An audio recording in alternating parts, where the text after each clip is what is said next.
trying to establish was that Dr. Howe could have given 15%, apparently he only gave it 5%. The reason for that was because, if you remember, Dr. Howe said the chronic degenerative disc problem didn't come from the accident.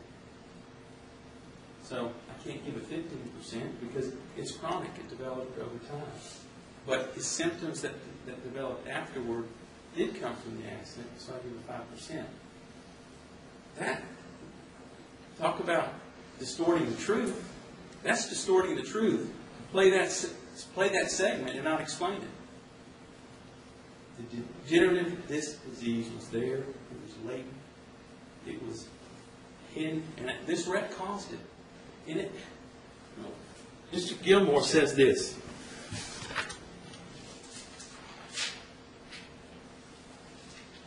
He says, time to move on. Time to move on for who? Yes. After today, you'll go on, you'll have done your jury service, and it'll be over for you. It won't be for Mr. Crawford, but it will be for Mr. Mitchell. He'll go on. He and Mr. and Mrs. Mitchell will go on. But Mr. Crawford won't. Everybody wants to move on this issue. But Mr. Crawford wants to be dealt fairly by this jury. And we don't want to distort the truth. All we want is what's fair to him. And we try to establish that. Now, they show the picture of his vehicle. Mr. Crawford testified there were more damages to that, and it was total. It couldn't be repaired, and he had to get a new vehicle. What they didn't show you was the picture of Mr. Mitchell's car.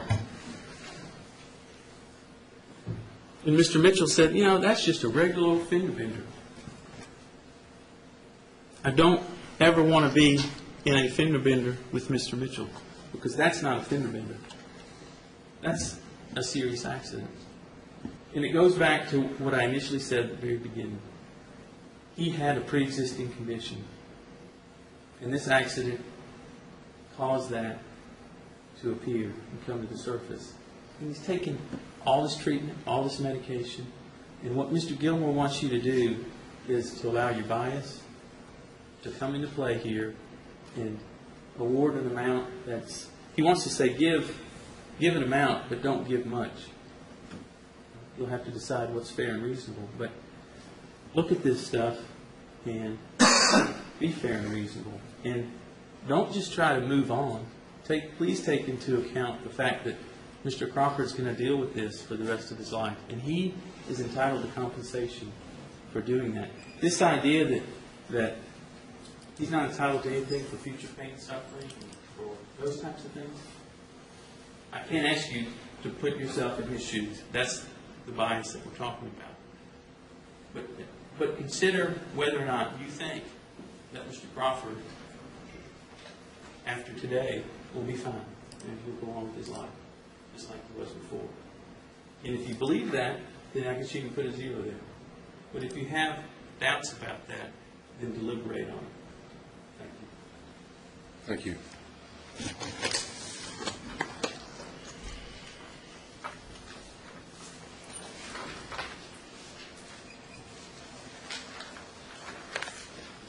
Thank you.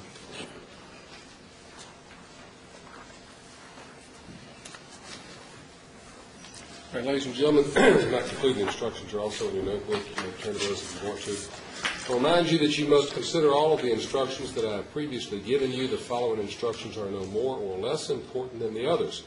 I've given you various rules of law to help guide you to a just and lawful verdict. Whether some of these instructions will apply will depend upon what you decide are the facts. My instructions on any subject, including instructions on damages, must not be taken by you to indicate my opinion of the facts you should find or the verdict you should return. Now, your attitude and conduct at the beginning of your deliberations is very important.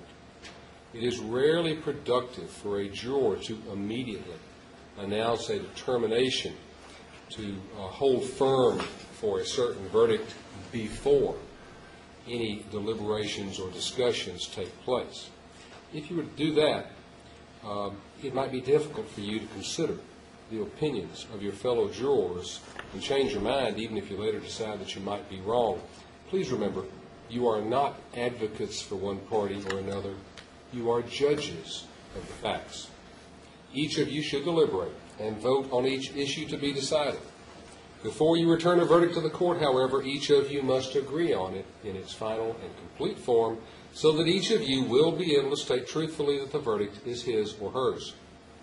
The verdict must represent the considered judgment of each juror. In order to return a verdict, it's necessary that each juror agree thereto. Your verdict must be unanimous. It is your duty as jurors to consult with one another and to reach an agreement. If you can do so without violence to individual judgment, each of you must decide the case for yourself, but do so only after an impartial consideration of the evidence with your fellow jurors. In the course of your deliberations, do not hesitate to re-examine your own views and change your opinion if you're convinced it's not correct. But do not surrender your honest conviction as to the weight or effect of the evidence solely because of the opinion of your fellow jurors or for the mere purpose of returning a verdict. The law forbids you to determine any issue in this case by chance. Thus, if you decide that a party is entitled to recover, you must not arrive at the amount of damages to be awarded by agreeing in advance to take each juror's independent estimate of the amount to be awarded, to total those amounts, divide that total by 12, and make the resulting average the amount that you award. You can't do that. Some of you may have taken notes during the trial. Once you retire to the jury room, you may refer to your notes to refresh your own memory of the witness's testimony. You're free to discuss the testimony of the witnesses with your fellow jurors, but each of you must rely upon your own individual memory as to what a witness did or did not say. Please remember, your notes are not evidence. Your notes should not be considered as a transcript of the testimony and carry no more weight than the unrecorded recollection of another juror. If during your deliberations you would like to review the exhibits, then please knock on the door of the jury room and ask my court officer to bring them to you. If a question arises during deliberations and you need further instructions, please print your question on a sheet of paper, knock on the door of the jury room, and give the question to my court officer. I'll read your question, and I may call you back to the courtroom to try to help you.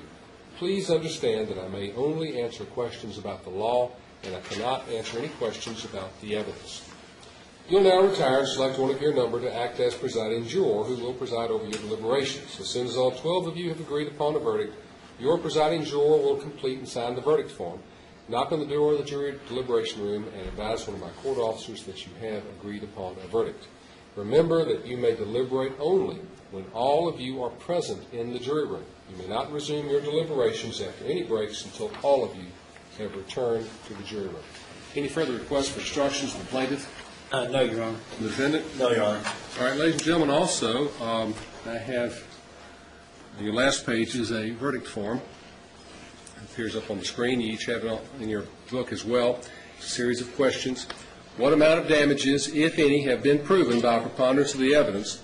Non-economic damages, pain and suffering past, pain and suffering future, permanent impairment, loss of ability to enjoy life in the past, and loss of the ability to enjoy life in the future. $, a blank beside each of those. You are to fill that in how you believe it would be appropriately answered. Economic damages, medical care services in the past, medical care services in the future, loss of earning capacity in the past, and loss of earning capacity in the future. Again, $, a blank beside each of them. Fill them in as you deem it appropriate. And then bottom it just has total damages. You simply total up that column for me. It needs to be dated and signed by the presiding juror. Ladies and gentlemen, you may take your instructions with you. If you want the exhibits, of course, just ask for them. And you may take your notebooks with you. I commend the instructions to you for your review during your deliberations. They are an accurate statement of the law, but I can't help but notice that flowing through them is a concept that was quite eloquently yet much more simply stated by a trial judge who used to be in Middle Tennessee a long time ago. His name was Andy Jackson. At the end of his cases, he'd tell his jurors, "You've heard the facts between the dispute between these folks. Go out and do justice to them." Stand for jury, please.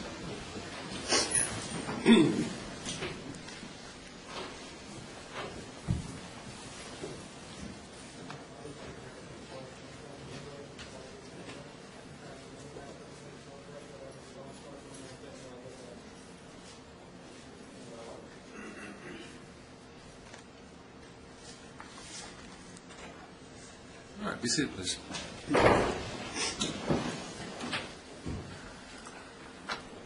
All right, we have, at my count, 31 exhibits, of which 1,